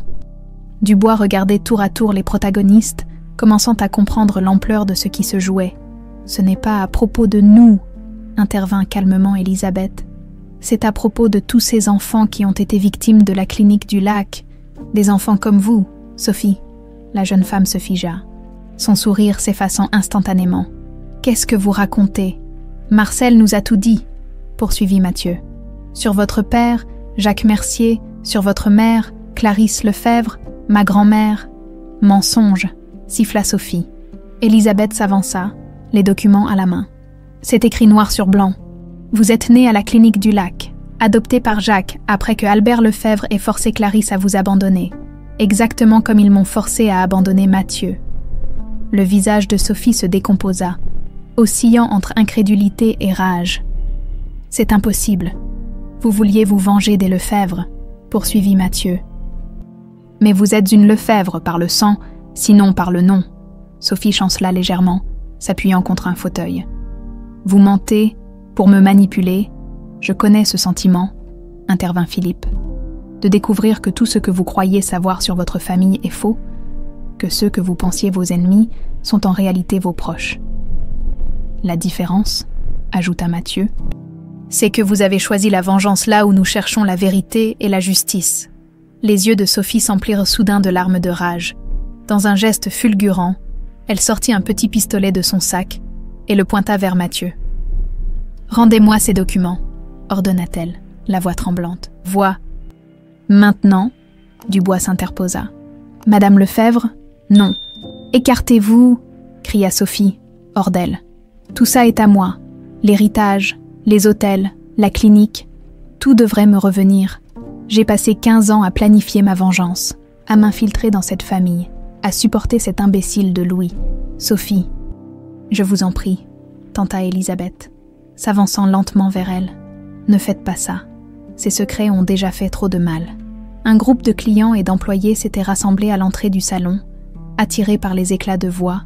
Parmi eux, une femme élégante d'une 60aine d'années observait la scène avec une expression bouleversée. « Clarisse », murmura Elisabeth, reconnaissant immédiatement la femme qui, des décennies plus tôt, l'avait regardée avec tant de mépris. Sophie tourna brusquement la tête vers l'entrée. En voyant la femme, son visage se vida de toute couleur. « Mère !» Ce moment d'inattention fut fatal. Elisabeth, saisissant l'occasion, s'élança vers Sophie. Dans la confusion qui s'ensuivit, un coup de feu retentit, assourdissant dans l'espace confiné du salon. Elisabeth s'effondra, une tache rouge s'élargissant rapidement sur sa chemise. « Maman !» hurlèrent simultanément Mathieu et Philippe, se précipitant vers elle. L'ambulance filait dans les rues détrempées de Paris, sirène hurlante. À l'intérieur, les paramédics s'affairaient autour d'Elisabeth, dont le visage pâle contrastait cruellement avec le rouge vif qui imprégnait ses vêtements. Mathieu, assis à ses côtés, tenait sa main inerte, celle marquée par la cicatrice en forme de croissant de lune. « Tension à 80-50 et chutante », annonça l'un des soignants. « Perfusion en cours, mais elle perd beaucoup de sang. » Philippe, le visage dévasté, regardait sa mère lutter pour chaque souffle. « Tenez bon, maman », murmurait-il. « Je vous en supplie », dans la confusion qui avait suivi le coup de feu. Sophie avait été maîtrisée par Dubois et plusieurs employés de l'hôtel. Clarisse Lefebvre, en état de choc, avait reconnu instantanément la fille qu'elle avait été forcée d'abandonner 40 ans plus tôt. La police était arrivée rapidement, emportant Sophie et les précieux documents. Simone avait partagé sa vidéo prouvant la culpabilité de Sophie dans l'affaire de la montre. Mais rien de tout cela n'importait maintenant. Seule comptait Elisabeth, suspendue entre la vie et la mort. « On arrive dans 2 minutes », annonça le conducteur. Mathieu fixait le visage de sa mère, ce visage qu'il n'avait jamais eu l'occasion de connaître durant son enfance. Ses doigts se crispèrent autour du médaillon de Saint-Luc qu'il portait au cou. Dans un geste inconscient, il l'arracha de sa chaîne et le serra si fort que ses jointures blanchirent. Le médaillon glissa entre ses doigts, tremblant, et tomba sur le plancher métallique de l'ambulance avec un tintement clair.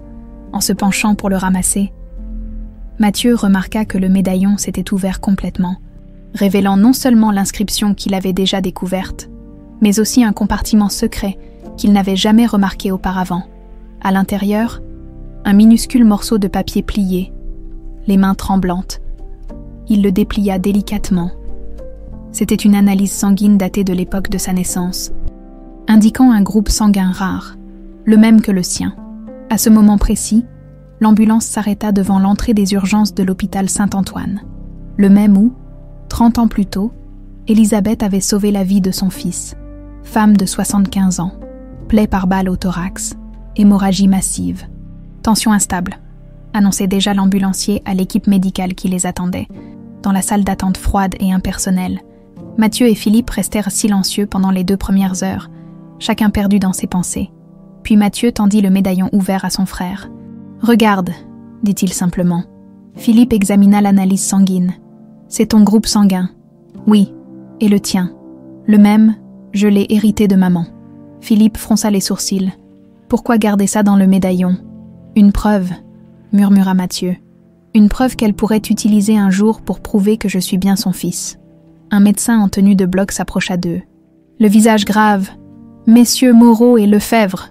Ils se levèrent d'un même mouvement. « Votre mère est stabilisée, mais son état reste critique, » expliqua le médecin. « La balle a causé d'importants dégâts, aggravés par ses problèmes cardiaques préexistants.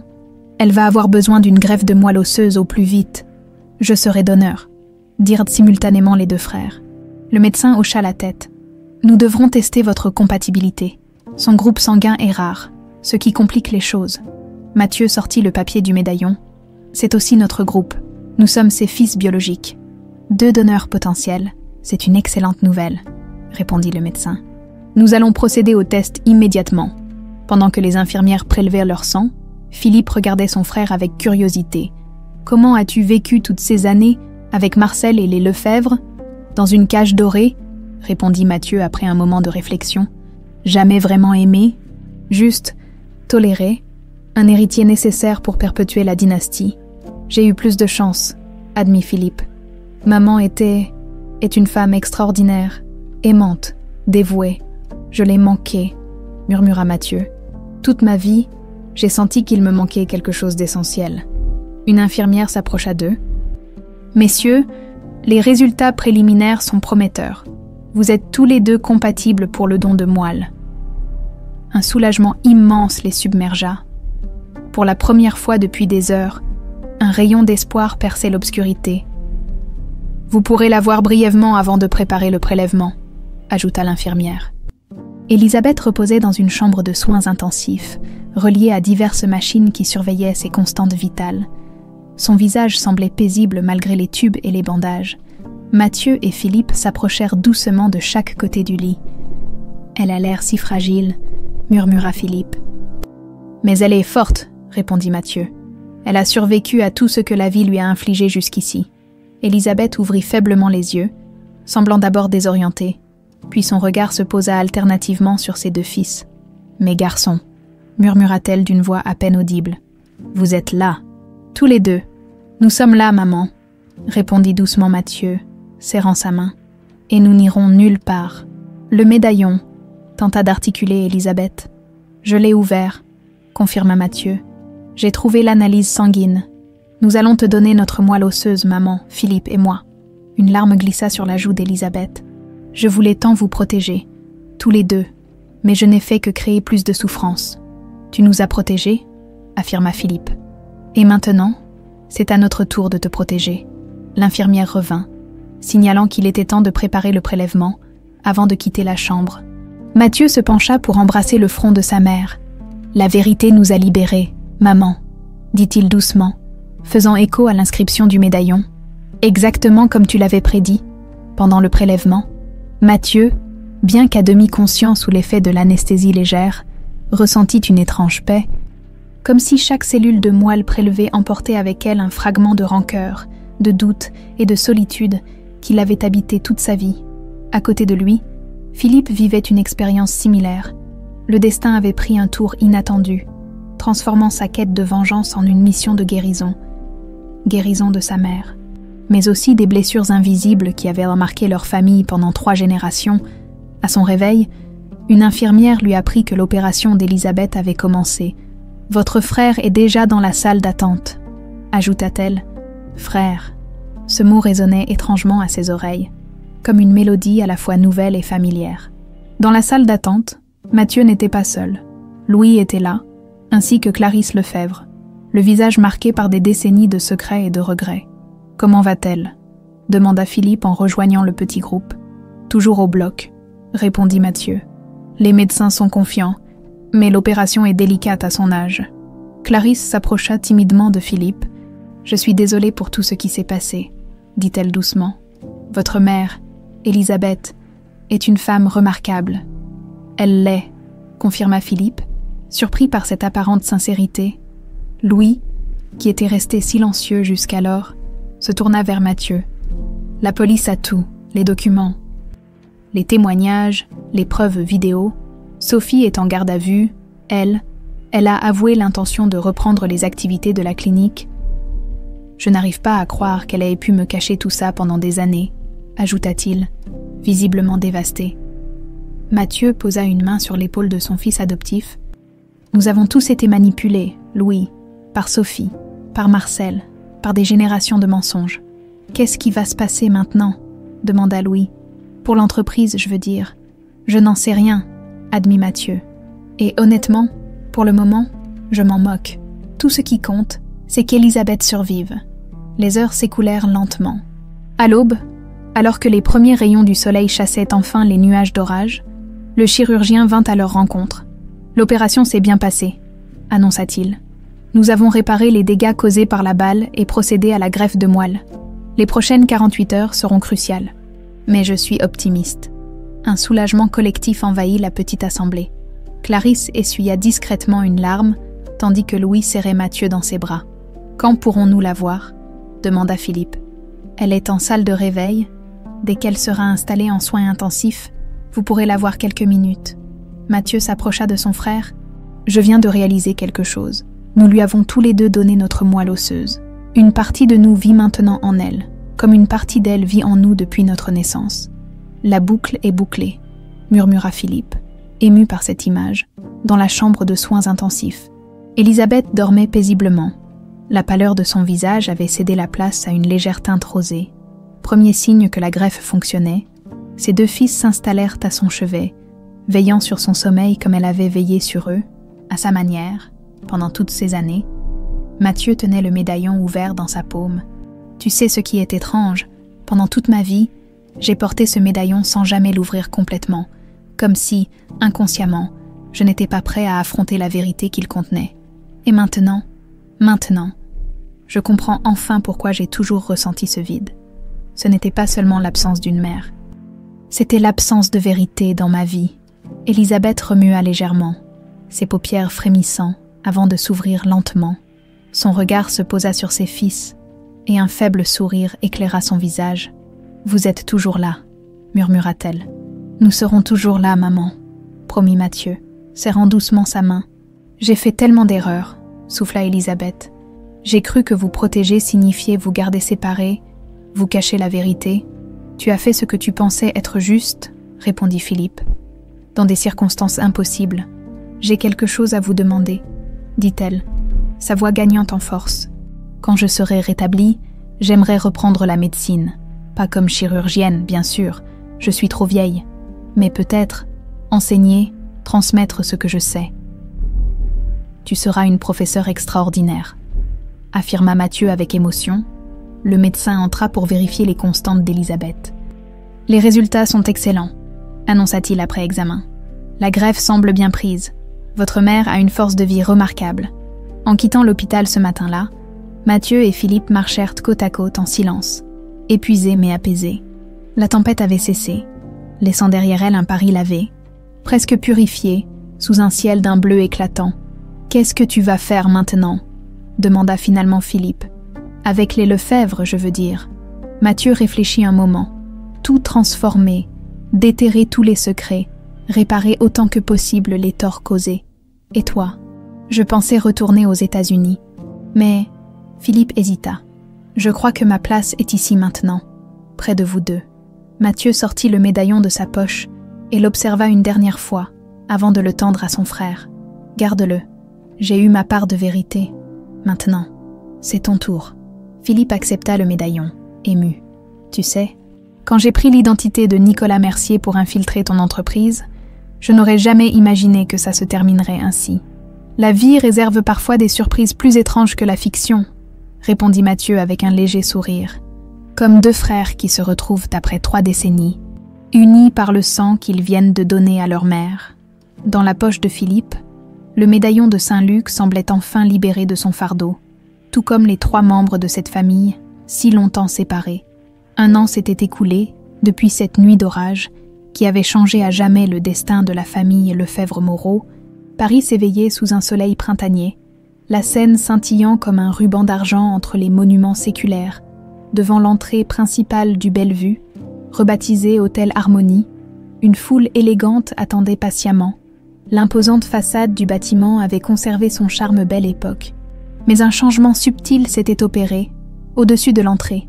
Le blason des Lefebvre avait été remplacé par un nouveau logo, un croissant de lune stylisé entourant une étoile à 5 branches. Mathieu Lefebvre, impeccable dans son costume gris perle, observait la scène depuis les marches, à ses côtés.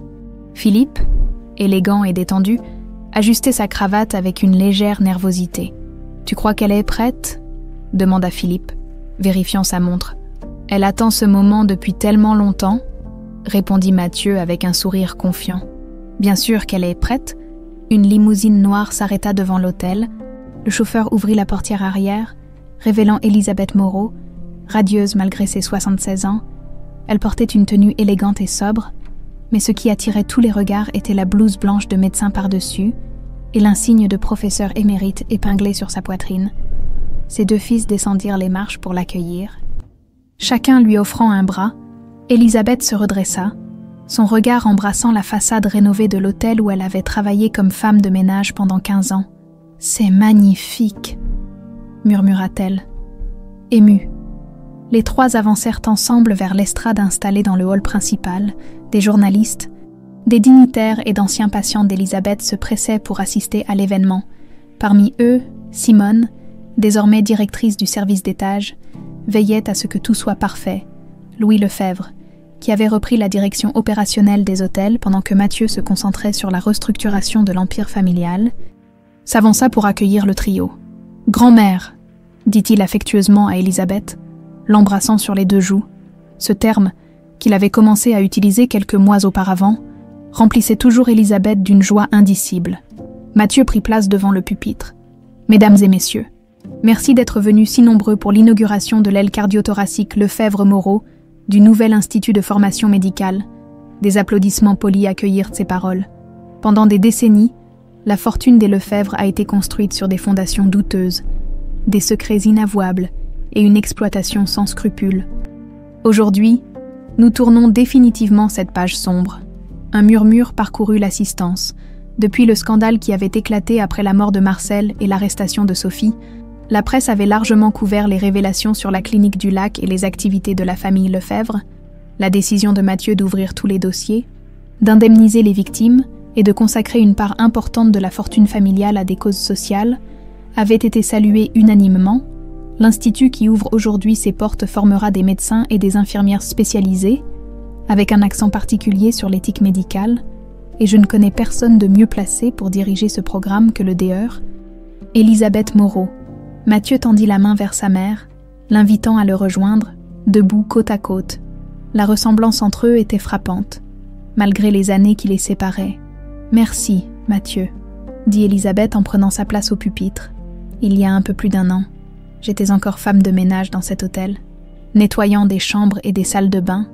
Aujourd'hui, je me tiens devant vous comme professeur, comme médecin et comme mère. » Sa voix, claire et assurée, portait l'émotion mais aussi la force d'une femme qui avait traversé des épreuves inimaginables. On me demande souvent pourquoi j'ai choisi de pardonner, de reconstruire plutôt que de me venger après tant d'années d'injustice. Elisabeth leva sa main droite, montrant sa cicatrice en forme de croissant de lune. Cette marque, je l'ai reçue en sauvant la vie de mon fils aîné, un fils que je n'avais pas vu grandir, un fils qui ignorait mon existence.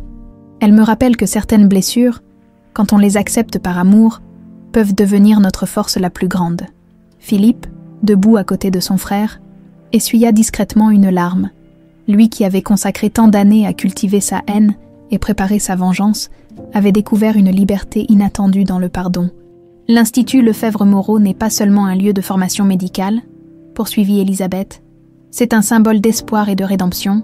Chaque année, 20 étudiants issus de milieux défavorisés recevront une bourse complète pour étudier ici, parce que le talent et la vocation ne connaissent pas de barrières sociales. Après les discours. Alors que les invités se dirigeaient vers le buffet, Elisabeth resta un moment seule devant la vitrine centrale du hall. À l'intérieur, sur un coussin de velours bleu, reposait la montre Patek Philippe, qui avait déclenché toute l'affaire, restaurée et nettoyée. Elle était maintenant accompagnée d'une plaque commémorative. Certains objets perdus nous ramènent à l'essentiel. Mathieu la rejoignit, posant doucement une main sur son épaule. « À quoi penses-tu, maman ?»« À Henri ?» répondit-elle doucement. « Il aurait aimé voir ça, je crois. Voir ses fils réunis, œuvrant ensemble. Je suis sûre qu'il nous voit, » dit Mathieu.